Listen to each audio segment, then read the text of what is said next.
Hi guys, అందరు ఎట్లా ఉన్నారు? మంచిగా ఉన్నారులే. నేనైతే మస్తు ఉన్నా. నేను మా ఫ్రెండ్ కలిసి అయితే టెంపుల్కి అయితే వచ్చేసినాం. అమ్మవారి పేరు అయితే పెంబర్తి అమ్మవారు అంట. నేనైతే ఎప్పుడు వినలేదు అబ్బా, సీరియస్లీ. నేను అసలు అమ్మవారి పేరు, అసలు పెంబర్తి అమ్మవారు ఉంటుంది అని కూడా నాకు తెలీదు. మా ఫ్రెండ్ అయితే పట్టుకొని వచ్చింది. అమ్మవారంట చాలా మహిమగల అమ్మవారంట. ఏ కోరికలు కోరుకున్నా ఇట్ట నెరవేరుతాయంట.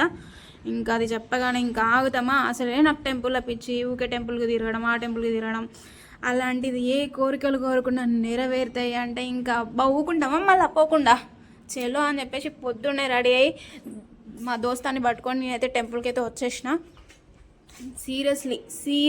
సీరియస్లీ అమ్మవారి చుట్టూ అంటే గుడి చిన్నగానే ఉంది, బట్ గుడి చుట్టూ కొబ్బరి చెట్లు, తోటలు, ఆ కొబ్బరి చెట్ల మధ్యలో అమ్మవారి గుడి సూపర్ కంటే సూపర్గా మస్తు పీస్ఫుల్గా ఉంది.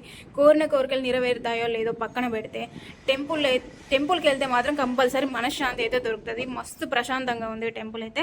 అమ్మవారి గుడిలో కూడా చాలా నీట్గా, చాలా ప్రశాంతంగా అనిపించింది. అక్కడికి పోగానే ఏదో పాజిటివ్ వైబ్స్ లాగా అనిపించింది నాకైతే. మా ఫ్రెండ్ అయితే చెప్తుంది, ఏ కోరికలు కోరుకున్నా నెరవేరితే మీరు కూడా అందరూ వచ్చేసేయండి అని చెప్పేసి చెప్తుంది. మేడం గారు ఇంకా అక్కడికి వెళ్ళాక ముగ్గేస్తుంది అనమాట. అందరూ అక్కడ ఒక అమ్మ ఊడ్చి నీళ్ళు చల్లుతుంటే ఇంకా తన దగ్గర నుంచి తీసేసుకొని తనైతే చల్లి మంచిగా ముగ్గేసింది అమ్మవారి ముందు. పెంబర్తి అమ్మవారిని